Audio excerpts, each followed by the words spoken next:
नमस्कार, आप देख रहे हैं मायमावली हिंदी समाचार और मैं हूं शेख इस्माइल। दर्शकों, आज़ादी के 75 साल का अमृत महोत्सव मनाया जा रहा है पूरे भारत देश में। ये बहुत खुशी की बात है। घर घर झंडा, हर घर झंडा, ये भी बहुत खुशी की बात है। लेकिन अभी आने वाले दिनों में, कुछ दिनों में 9 तारीख को आदिवासी दिवस मनाया जा रहा है। पूरे विश्व में मनाया जाता है। उन आदिवासी भाइयों को समर्पित करते हैं और वो आदिवासी भाई भी अपने समाज के लिए, अपने समाज के एक दिन के लिए काफ़ी सारा खुश होते हैं। लेकिन दर्शकों, हम हकीकत पर दिवस मनाना बहुत अच्छी बात है, लेकिन हम कुछ हकीकत बताना चाहते हैं, कुछ दृश्य बताना चाहते हैं, कुछ पिक्चर्स बताना चाहते हैं। क्या आदिवासी 75 साल पहले जो देश आज़ाद होने का था, जब अंग्रेज़ों का राज चलता था, तब देश कैसा था, और आज़ाद होने के बाद में 75 साल के बाद में अमृत महोत्सव मना रहे, अब देश कैसा है, कुछ तस्वीरें हैं, हम आपको आगे बताते रहेंगे। लेकिन आज मुलाकात कर रहे हैं हम आदिवासी भारत महासभा के अध्यक्ष सुरेश किनाके से। ये भी ग्राउंड जीरो से मेहनत करते हैं। अपने संघ है इनका, ये आदिवासी भारत महासभा ABM ये संघ है, और इस संघ की वजह से ये भी ग्राउंड जीरो पर आदिवासियों की हालत पूछते हैं, उनको जाकर देखते हैं, उनसे मुलाकात करते हैं और उनकी समस्या पर आवाज़ उठाते हैं। अभी उनसे बात करेंगे, कुछ सवाल पूछेंगे सीधी बात में। स्वागत है सुरेश जी आपका। नमस्कार।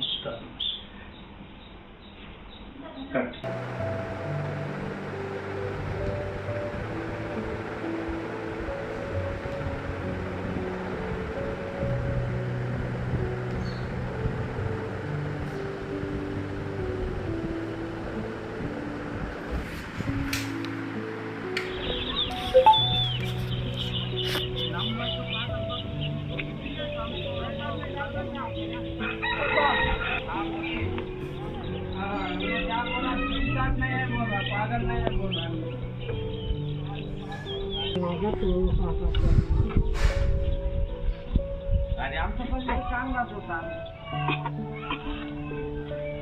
झाले काम तुझ्या देवाला.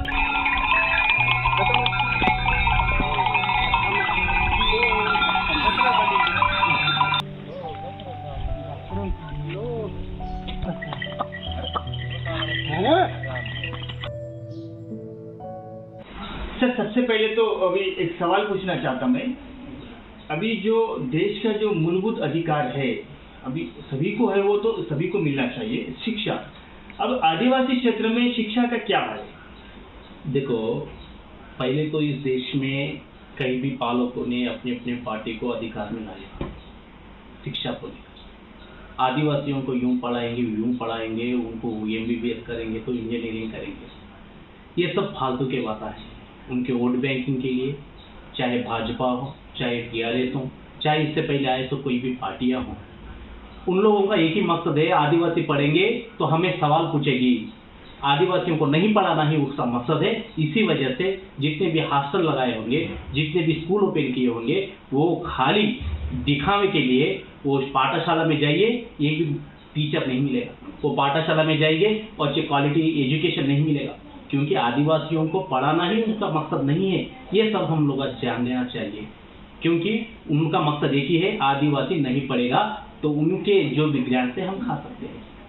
जो भी उनको सवाल करने की क्वेश्चन मार्क्स है, वो उसको हम हटा सकते हैं। वो हमें क्वेश्चन नहीं करना, तो उनको पढ़ाने से दूर रखना चाहिए। फिर आपका मतलब आदिवासियों को एक प्लानिंग करके या तो जानबूझकर ये शिक्षा से दूर रख रहे हैं, या तो फिर वहाँ पर कोई शिक्षक भी नहीं पहुँच रहा। हाँ। ऐसा आपका आरोप है। क्यों बोले तो आदिवासी जब पढ़ेगा तो वो सवाल पूछने के काबिल बन जाएगा। ये भी ठीक है। सर, मेरा एक दूसरा सवाल है। अभी सवाल क्या है मेरा कि अभी हर जगह देखते हैं हम, अच्छे अच्छे घर है, जो भी तरक्की हो रही है, प्रगति हो रही है, लेकिन आदिवासी क्षेत्रों में घर नहीं है। तो इसके बारे में आप क्या कहेंगे? देखो भाई, जब से भारत स्वतंत्र था, जब अंग्रेजों ने, उससे पहले मुगलों ने, उससे पहले आर्यों ने, जितने भी राज्यों ने आदिवासियों के किलों के ऊपर दंडाक्रमण करके, आदिवासियों के राज्यों को हस्तगत करके, आदिवासियों को बेखुशहाली से गांव से निकालने की पूरी कोशिश की थी। उसी तरह से जब कांग्रेस, आज बीजेपी, ये दो भी केंद्र की सरकार आदिवासियों के हकों के कानून लगाने वाली है, पार्लियामेंट में कई भी बिल पास करने वाली है, उन लोग चाहते हैं कि आदिवासियों के खेड़े में जब घर पक्के बन जाए तो उनको हटाना, जंगलों से हटाना मुश्किल हो जाएगा। उनको किसी भी हालत से आदिवासी खेड़ों से उनको घर से बेदखल करके उन खेड़ों में जितने भी निजी है, जिन खेड़े में जिनका कोयला है, चाहे वो जंगल में जितना भी खनिज संपदा है, उस सब को हड़पना है, तो उनको घर बनाना मना है, तो उनको घर बनाने नहीं देते। चाहे इन लोग भी काम करके घर बनाने की कोशिश करें, इन लोगों को घर बनाने नहीं देंगे। और नॉन ट्राइबल जितने भी घर बनाने की कोशिश करेंगे उनको सपोर्ट करेंगे ये लोग, लेकिन आदिवासियों को सपोर्ट नहीं करेंगे। जो जंगल से कोई भी नॉन ट्राइबल जाके पूरा माल ला के घर पक्का बनाता है उसको सपोर्ट करेंगे। कोई भी आदिवासी ला के घर बनने जाए, फॉरेस्ट वाले आके अरेस्ट करके जेल में भिजा देते हैं। ये तो उनकी पॉलिसी है कि आदिवासियों को उनके हकों से, उनके घरों से बेदखल करना ही उनका मकसद है। इसी वजह से आदिवासियों को खेड़े गांव में उन लोग घर बनने नहीं दे रहे। ये एक मजबूत वजह है, क्योंकि बाद में अब ये सब लागू हो जाएंगे, फिर उसके बाद में आदिवासियों को हटाया जाएगा, ऐसा आपका आरोप है। क्या ये सच में होने वाला है या अफवाह है? ये नहीं, सच्ची है। क्यों कि देखिए, फरवरी 13, 2019 को यही मोदी सरकार ने सुप्रीम कोर्ट के हाथों से, मैं भाई चैलेंज करता हूँ, समाज जो तुम्हारे आदिवासी है बेचारे, वो तो कम पढ़ लिख के रहते हैं, उनके मुंह में जबान नहीं होती, वो तो कोई लीडर के सामने, सरकार के सामने आवाज नहीं उठा सकते ना। तो वो आप लोगों को चुनती है, क्योंकि आप लोग ही जाकर उनकी आवाज उठाए। आपकी जो ये संगठन है, ये संगठन अलग अलग हो रहे हैं, वो ठीक है, संगठन पे हमें कोई आपत्ति नहीं है, लेकिन इनकी आपकी जो संगठन अगर सही होती तो ये आदिवासी भी प्रगति पर होते, ऐसा मेरा कहना है। आप इस पर क्या बोलेंगे? सच्ची है, हम लोग एक एक पार्टी को लेके बांट चुके हैं हमारे आदिवासी संगठन। ऐसा क्यों? तो ये क्यों ऐसा हो रहा है, जो भी हम, अब मैं हूँ एग्जाम्पल में, कोई फलाना लीडर आएगा और मुझे 4-5 लाख देगा तो मैं मेरी वोट बैंकिंग बना के मैं खा के आराम से सो जाऊंगा। ये अनएजुकेटेड लीडर पैदा होने से ये समस्या आती है। जब तक एक संगठन में एजुकेशन कम और लीडरशिप ज़्यादा करने के संगठन ज़्यादा बढ़ते हैं तो इस तरह के समस्या आगे आते हैं।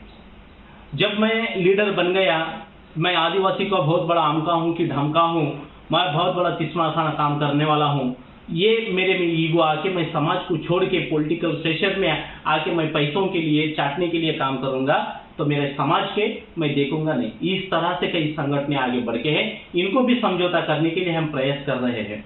इनको भी सभी संगठनों को बुलाकर, ये क्या है, आदिवासी संगठन का नाम क्यों बदनाम कर रहे हैं, इस तरह से वार्निंग सोशल मीडिया के ऊपर दे चुके हैं, प्रेस में भी लगा के दे चुके हैं, और आगे मिलकर भी संगठनों को एक बनाने की कोशिश कर रहे हैं। मगर जिसकी भैंस उसकी लाठी।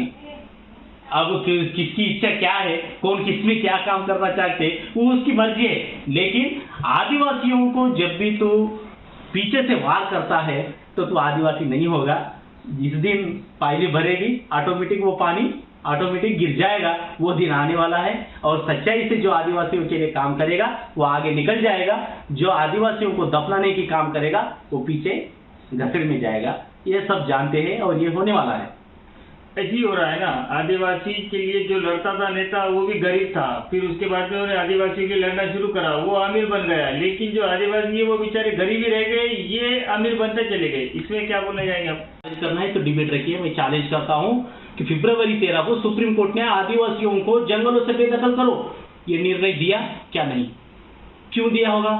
उसके बाद 1927 फॉरेस्ट एक्ट का अर्थ क्या है कि वो जंगल के ऊपर जितने भी गांव हैं, जितने भी खेड़े हैं आदिवासियों के, उनको हटाना है। इसी वजह से 2006 के 8वें हकूक जो भी फॉरेस्ट एक्ट था उसको हटाने की, डायरेक्ट हटाने से इन लोगों ने 1927 फॉरेस्ट एक्ट को लाके इसको नाकाम कर दिया। तो जो भी फॉरेस्ट में जो आदिवासियों की जमीन थी उनके ऊपर के हकों को निकालने की पूरी साजिश थी। अब देखिए परसों का फॉरेस्ट प्रोटेक्शन एक्ट ये किसका है? ये तो बेशक कह रहा है कि जंगलों को किसी तरह से किसी को भी भेज सकते हैं और ये भेजे तो कोई ऑब्जेक्शन नहीं, लेकिन आदिवासी वहां की एक भी लकड़ी ले जाए तो उसको अरेस्ट कर सकते हैं। उसमें स्पष्ट से लिखा हुआ है, हम इसके ऊपर फाइट भी कर रहे हैं। और उनकी साजिश ये की है, आदिवासियों को जो एजेंसी है, जो पैसा गांव है, उसको पूरी तरह से हक है जब आदिवासियों को वहां से हटा दिया जाएगा तो नॉन ट्राइबल जितने भी हो, चाहे एससी हो, एसटी हो, ओबीसी हो, माइनॉरिटी हो, जितने भी वो जंगलों में हैं, उन सबको ईद से हटाया जाएगा। तो उनका मकसद है पहले आदिवासियों को हटाना। आदिवासियों के मूलभूत अधिकार वहां हैं, आदिवासियों को पूरी तरह से जंगल से प्रेम है, आदिवासियों के देव धर्म वहां है, तो पहले आदिवासी वहां से हट जाते हैं तो ये नॉन ट्राइबल लोगों को सबको एक ही दफा पुलिस को लगा के हटा सकते हैं। उनका टारगेट ये बन चुका है। इसकी वजह से उन लोगों ने एक करके कई कानूनों को हड़पने की कोशिश कर रहे हैं और वो कानून ऐसे ला रहे हैं कि जो अभी 100 एकड़ जमीन है, एग्जाम्पल हम बातचीत करेंगे, सिंगरेनी है तो सिंगरेनी को 1000 एकड़ चाहिए तो पहले हमारे जैसा कोई भी कारपोरेटर आके एप्लीकेशन डालता था, तो डालते तो पहले के कानून में क्या था, 1000 एकड़ में फॉरेस्ट की जमीन ले रहा आपसे तो मैं दूसरी 1000 एकड़ जमीन आपको दिखाना, वहां पेड़ लगा के देना और उसको पालन करते बोल के मैं एक हामी पत्र लिख के दिया तो गवर्नमेंट उसको ये 1000 एकड़ के जंगलों की जमीन जितनी भी है उसके नाम करके वो सिंगरेनी डालने के लिए अनुमति देता था। सूरज भाई, फिर ये रोकने के लिए क्या करोगे? फिर इससे रोकने के लिए क्या करना पड़ेगा? देखो, बाबा साहेब अम्बेडकर ने संविधान में सब कुछ तुमको हक दिए हैं। बाबा साहेब अम्बेडकर ने ये बताए, सीखो और संघर्ष करो। पहले सीखना है, बाद में संघर्ष करना है। हमारे जैसे लोगों का क्या है, संघर्ष करना एक पता है, सीखना पता नहीं। जब हम सीखेंगे तो हमें समझ में आ जाए कि संघर्ष किस मुद्दे के ऊपर करना चाहिए, एक्चुअली क्या है, कौन सी सब्जेक्ट है स्ट्रगल करने के लिए। तो हमारे कई संगठन ये कहते हैं, उनको खाली क्या चल रहा पार्लियामेंट में मालूम नहीं, असेंबली में क्या चल रहा मालूम नहीं, कौन सा एक्ट आ रहा मालूम नहीं, कौन सा एक्ट अमल हो रहा मालूम नहीं है, आदिवासियों को पूरे बेदखल कर रहे मालूम नहीं, लेकिन उनका एक ही आवाज होगा, जय आदिवासी। दुनिया जाए भाड़ में, हमें क्या पड़ी, हम सो के अकेले हैं, बस मेरी खड़ी। ये आज देश के आदिवासियों संगठनों की गरज है। इसकी वजह से मैं बार बार संगठनों को यह आवाज देता हूं, पहले सीखो, बाद में संघर्ष करो और सीखने के लिए एकता बनाओ।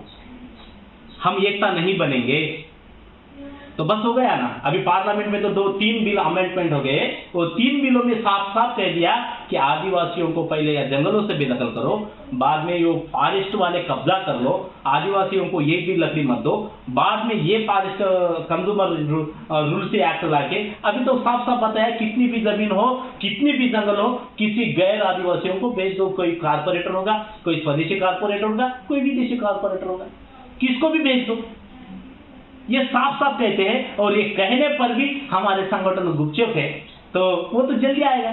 इसके वजह से ये सब बचाना है तो हमें एकता होना जरूरी है। ये इश्यू को ऊपर, ये एक मुद्दे को हमें आवाज उठाना जरूरी है। हम लोगों को ये करना बहुत इंपॉर्टेंट है और ये नहीं करेंगे तो हम मर जाएंगे। जा रहा है देश का 75वां, उसके बारे में क्या बोलेंगे आप? अब ये देखो, अमृत महोत्सव किसे कहते हैं? ये अमृत महोत्सव खाली ब्राह्मण वर्गों के लिए, बीजेपी आरएसएस के लिए, ये हमारे आदिवासियों के लिए। बीजेपी जो भी अमेंडमेंट एक्ट की है वो पूरे हमारे आदिवासियों के एंटी है। हमारे आदिवासियों के खाने से लेकर और हमारे सोने के बेड तक पूरा भेज दी है। हमारे को आदिवासी नाम से एक नफरत ला के खड़े कर चुकी है। तो ये हमारे, ये अमृतसर, आजादी का अमृतसर हमारा कैसा हो सकता है? ये तो बीजेपी के लिए होने चाहिए, ये तो ब्राह्मण वर्गों के लिए होने चाहिए थे, ये तो बड़े बड़े कारपोरेटरों के लिए होने चाहिए। ये आजादी का अमृत महोत्सव केवल वो अदानी अंबानी के लिए होगा, उन लोगों को कमाने के लिए। जंगल पूरा भेज दिया उनके लिए ना। ऐसा क्यों बोल रहे हैं आप? ये तो सभी के लिए है। ये सभी के लिए हम नहीं मानते ना। देश को स्वतंत्रता होकर 75 साल हो गए, जब से लेकर आज तक कोई भी आदिवासी आज तक स्लैब घर में कितने हैं, कितने जनों को तुमने डेवलपिंग किया, कितने जनों को शिक्षा दिया, कितने जनों के लिए फ्री सर्विस बनाया, कितने जनों के लिए, कितने गांवों में तुम कम से कम म्युनिसिपालिटी में काम करने वाले को कपड़े लिया सेंट्रल गवर्नमेंट, कम से कम उनकी सुविधा के लिए कम से कम इंश्योरेंस बना। सब कुछ तो नहीं किया ना। आदिवासी के लिए क्या किया बताए? आदिवासियों के लिए सेंट्रल गवर्नमेंट की ये सब क्या है?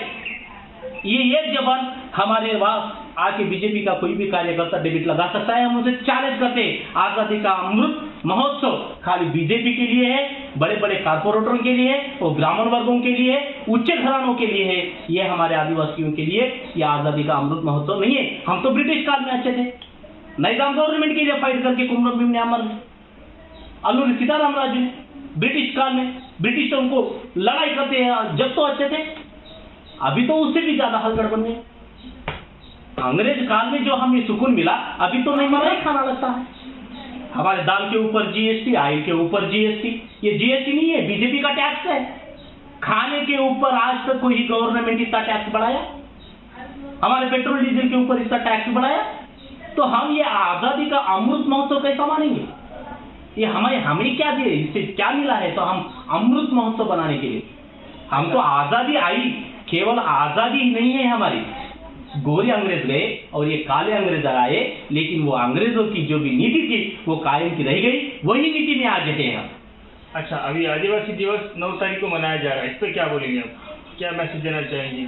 तो देखिए, ये 9 अगस्त एक वर्ल्ड आदिवासी दिवस को हम धूमधाम से मना के हमारा मैसेज यही होगा कि जो भी पार्लियामेंट में अमेंडमेंट करने वाले बिल है उसको गवर्नमेंट वापस लेना है।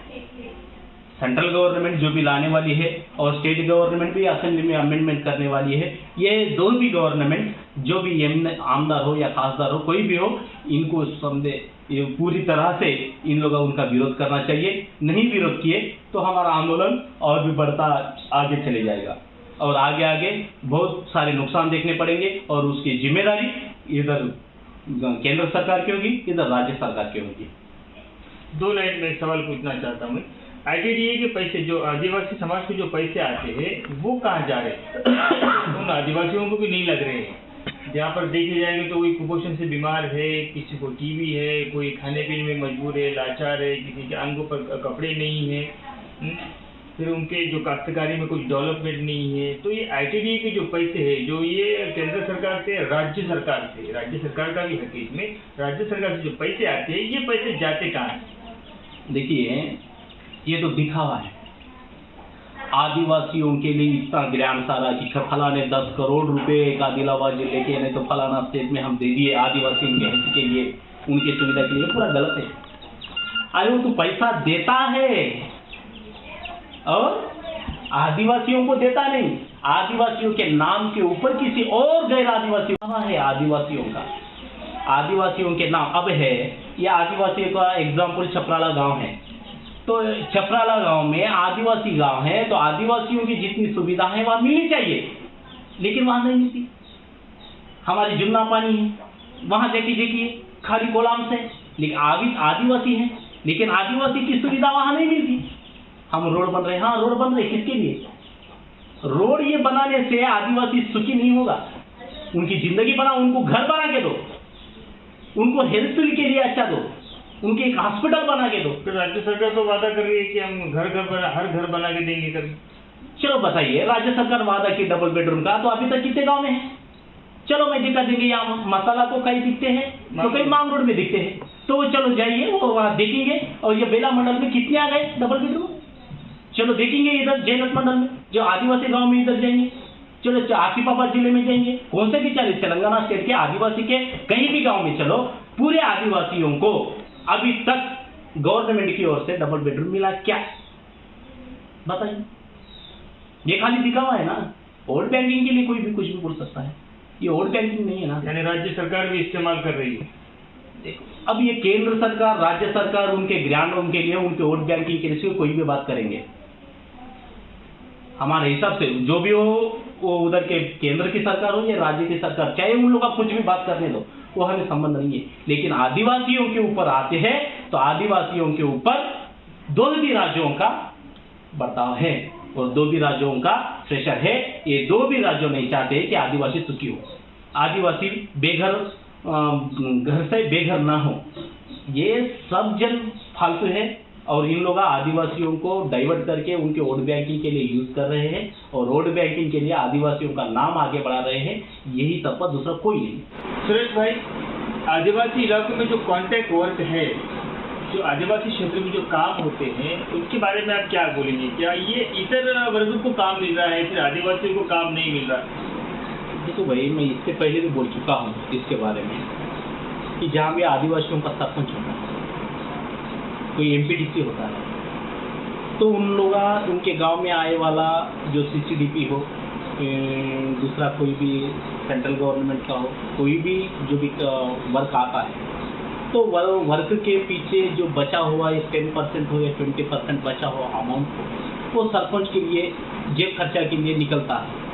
तो लेकिन वो भी खर्चा आदिवासियों को नहीं मिलने के लिए जो भी इनके ऊपर के जो अधिकारी है, जो भी पॉलिटिकल लीडर्स है, उन लोग उनका माइंड डाइवर्ट करते हैं। प्रोसीडिंग निकलती है, लेकिन वो प्रोसीडिंग नहीं आई, पेंडिंग में है, जब सैंक्शन होगा तब देंगे। एडवांस वर्क है, पहले कर दो बोल के आदिवासी सरपंचों को डराते हैं, तो इन लोग नहीं आएगा शायद बोल के डर के ये काम नहीं करते। इस तरह से पॉलिटिकल प्रेशर में आदिवासियों को ये काम नहीं कराने की ये साजिश है, ये रची हुई साजिश है, ये छोटी सी साजिश नहीं है।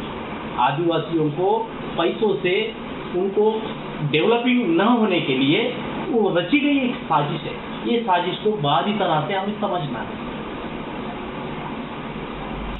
ये थे आदिवासी